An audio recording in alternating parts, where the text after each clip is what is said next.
আমি খুব অবাক হই যে 2024-এর 5ই আগস্ট, জুলাই আগস্টের গণ অভ্যুত্থানে এতগুলো মানুষের জীবনের মধ্য দিয়ে কি সত্যি, আমি একজন রাজনীতির সাধারণ কর্মী হিসেবে বলছি, এবং আমাকে বাংলাদেশ জামাত ইসলামী একটা এলাকায় কাজ করার জন্য আমাকে নির্দেশ দিয়েছে, সেই হিসেবে বলছি যে একেবারে আপনারা সাক্ষী আছেন, আল্লাহ সাক্ষী আছে, সামান্যতম কোনো লোক থেকে নিজেকে ফিরে রেখে বলছে একটা নির্বাচনের জন্য আমরা এই 15টা বছর লড়াই করিনি, রিয়েলি করিনি। আমি একজন ভোটার হিসেবে বলছি, আমি তো 15 বছর ভোট দিতে পারিনি। এখন এই কথা বললে ভোটের প্রতি আমাদের সম্মান নেই, একথা বললে জনগণের প্রতি আমাদের আস্থা নেই, একথা বললে আমরা নির্বাচনকে বিলম্বিত করতে চাই। আরে ভাই, নির্বাচনকে বিলম্বিত করতে চান, নির্বাচনের পর কি হবে? নির্বাচনের পর তো আপনাকে আমাকে খুঁজেই পাওয়া যাবে না। আমি এসি রুমে ঢুকে আমার দরজা লক।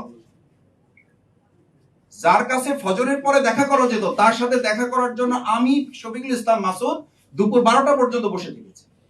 জিজ্ঞেস করতাম যে ভাই, ওনার সাথে তাকে ফজরের পরে দেখা করা যেত মসজিদে। এই জন্য এখন দেখবেন মসজিদে বক্তব্য হচ্ছে, আমাদের বক্তৃতা আসতেছে রাজনীতিবিদদের, যে নির্বাচন পর্যন্ত ফজরের নামাজ মসজিদে পড়তে হবে।